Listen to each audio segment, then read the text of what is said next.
Halo guys, kembali lagi dengan saya Freddy. Buat kamu yang mencari smartwatch bulat, murah, dan mirip-mirip seperti Galaxy Watch 4, saya punya solusinya guys. Ini dia, DT4 Plus. Saya Freddy, and let's get started. Ya, akhirnya datang juga guys. Ini dia DT4 Plus. Untuk kemasannya sih tidak ada yang berbeda ya. Panjang, warna putih. Cuma di sini ada beberapa tipe pilihan smartwatchnya. Dalamnya seperti ini. Pengecasan dia sudah memakai wireless charging ya, seperti ini.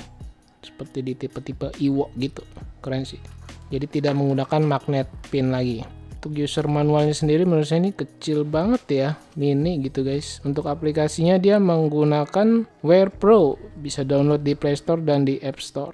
Kalau kita lihat sekilas, nih saya nyalakan, warna tampilan display watch face-nya mirip-mirip mengingatkan seperti di Galaxy Watch 4 ya guys. Dan kalau perhatikan deh, dia punya analog detiknya ini menyapu ya guys jalannya.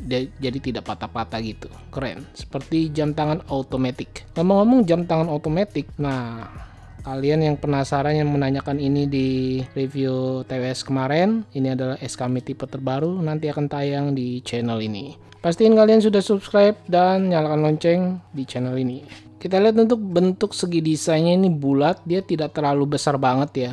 Kemudian kita lihat di pinggirnya ini terlihat agak tebal sih guys. Menurut saya ini agak tebal ya, segini ya. Mendingan kita ukur aja. Tebalannya lumayan kan, 13 mm lebih nih guys. Kalau tangan yang kecil sih menurut saya ini agak tebalan ya. Di bagian diameternya sendiri kita ukur 44 mm lebih. Tapi kalau untuk tingginya nih kayaknya agak besar sih, 52 mm lebih.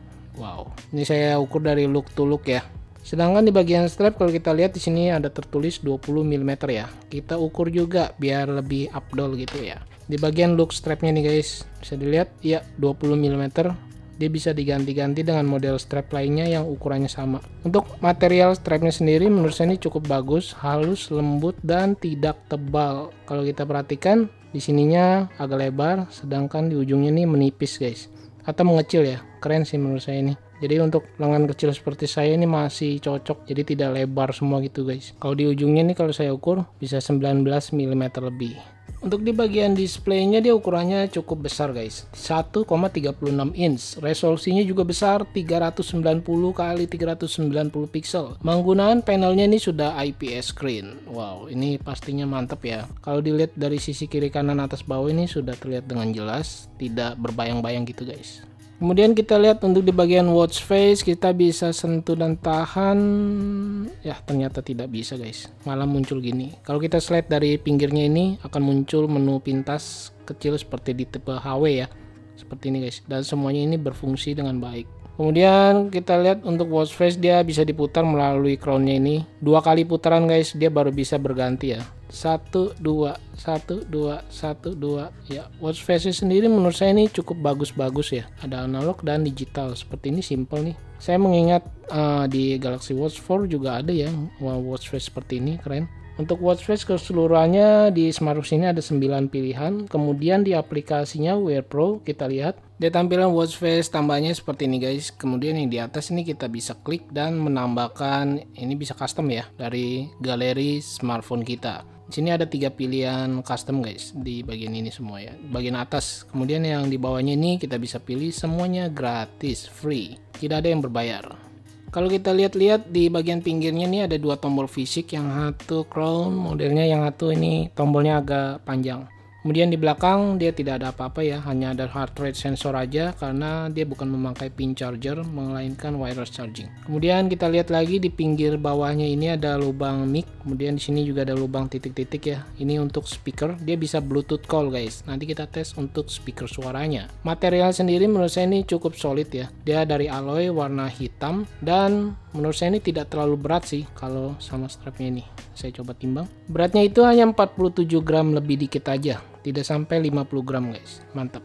Kita lihat untuk fungsi crownnya ini, kalau kita tekan dia untuk mematikan dia punya layar ya. Kemudian bisa power on off juga. Kalau yang bawah ini untuk masuk ke mode sport. Seperti ini mode sportnya, dia tidak terlalu banyak ya. Tertulis mode sportnya dia ada 11 pilihan fitur olahraganya, dan nih seperti ini tampilannya. Kalau diklik dia tidak ada timer, langsung memulai seperti ini guys. Dan tidak bisa menampilkan menu Bluetooth Music ya.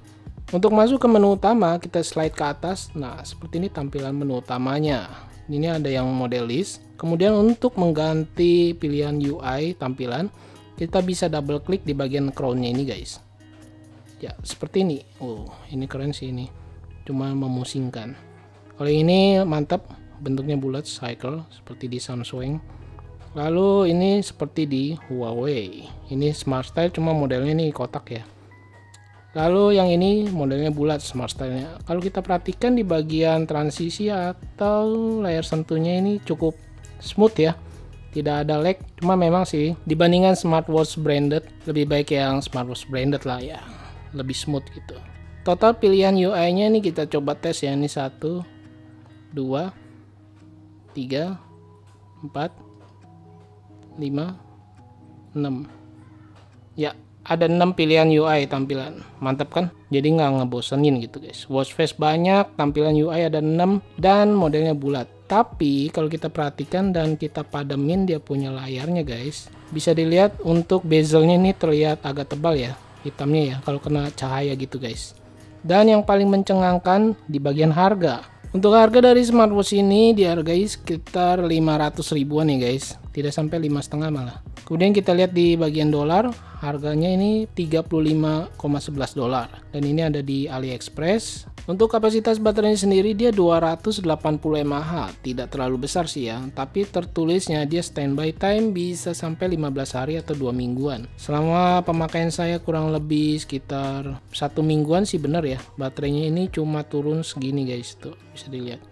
Tapi memang jarang terhubung ke Bluetooth nih guys, dengan catatan ya. Kemudian untuk kalau sering pemakaian terhubung ke Bluetooth tertulisnya 3-5 hari. Untuk chipsetnya sendiri dia memakai RTL 8762DK dengan Bluetooth versinya 5.0. Kalau dipakai ke lengan saya, ukuran lingkar lengan saya ini 16 cm, strapnya cukup nyaman, pas, tidak kebesaran. Tapi yang bikin ribet ini cara pemakaiannya guys, dia serotnya mesti ke dalam gini guys tuh. Jadi agak lambat ya makanya. Kemudian kalau untuk di bagian case smartwatch sendiri cukup pas ya, tidak terlalu besar banget, masih cocok lah buat lengan kamu yang ukurannya 16 cm seperti saya guys. Untuk ketebalannya aja sih yang agak tebal, bisa dilihat ya. Raise to wake ya, dia berjalan dengan baik walau memang bukan yang paling tercepat. Oke, sekarang kita lihat di bagian fitur-fiturnya ya. Yang pertama pastinya kita tes saja di fitur kesehatan seperti heart rate. Ya, dia sudah muncul heart rate-nya ini, dia berjalan secara dinamis. Kita lihat di bagian alat kesehatannya ini agak berbeda ya. Dia 80-an, di sini 90-an guys. Kemudian kita lihat lagi di sini ada fitur wow, cukup komplit ya guys. Di sini ada ECG, BP dan BO. Kita lihat yang di BP. Ini BP adalah blood pressure. Kita tunggu. Ya, dia sudah muncul dan kita lihat dia ini sepertinya tidak berjalan dinamis, hanya berhenti aja. Jalan nih guys, tuh 122/79. Ya, dia jalan terus ya. Cuman agak lambat sih. Kemudian kita lihat lagi di BO, blood oxygen. Dan kita tunggu lagi. Tampilannya ini diam aja ya. Jadi kita nggak ketahuan nih guys, dia berfungsi apa enggak. Jadi kita harus menunggu aja. Dan sudah muncul, dia berjalan dinamis. Kita lihat 96%. Dan kita lihat di alatnya ini 98 ya, kurang lebih seperti itu ya, masih 90-an sih. Kemudian juga ada ECG, kita tunggu juga, kita lihat. Dan sudah kelihatan ya, dia berjalan dinamis juga seperti heart rate, cuma dia ini berbeda, ada kayak gelombangnya gitu. Lalu di music Bluetooth kita lihat tampilannya seperti ini, tidak ada pengaturan volume ya guys, hanya play, pause, next dan preview aja.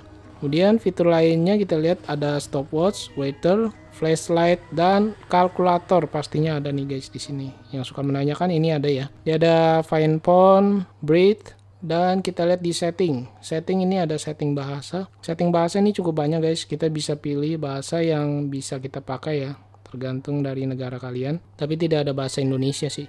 Screen time off ini sampai 30 detik, 30 second. Lumayan lama nih guys kalau untuk foto-foto jam, mantap.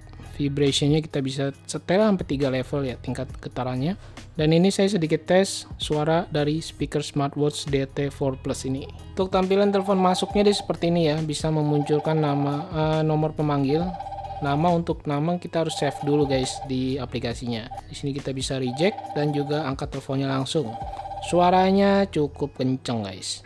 Halo, tes 1, 2, 3 tes. Ini dia suara speaker dari smartwatch DT4 Plus. Suaranya cukup kencang guys, mantap. Terima kasih. Untuk notifikasi pesan masuk dari WhatsApp, dia tampilannya seperti ini guys, tidak bisa membaca banyak karakter ya. Jadi hanya pesan singkat seperti ini aja. Untuk huruf-hurufnya sendiri fontnya cukup baik, besar dan terlihat dengan jelas. Untuk telepon masuk dari WhatsApp kita bisa lihat ya, di sini muncul, tetapi saya bingung nih. Dia mengangkatnya harus melalui teleponnya langsung guys, seperti ini. Jadi kita harus angkat dulu ya, sama aja bohong ya. Ya menurut saya smartwatch di harga 500 ribuan dengan fitur yang cukup komplit menurut saya. Apalagi fitur kesehatannya juga banyak, tadi kalian bisa lihat guys. Dan juga watch face banyak, serta ini sudah IPS screen. View tampilan UI-nya ada 6 pilihan, serta ini diameternya tidak terlalu besar banget ya. Masih cocok buat di lengan saya yang 16 cm. Cuma memang terlihat agak tebal aja guys. Ya menurut saya sih ini mantap dan lumayan recommended. Oke, terima kasih banyak buat yang sudah menonton. Mohon maaf jika ada kekurangan dalam kata-kata. Saya Freddy, and see you next my video.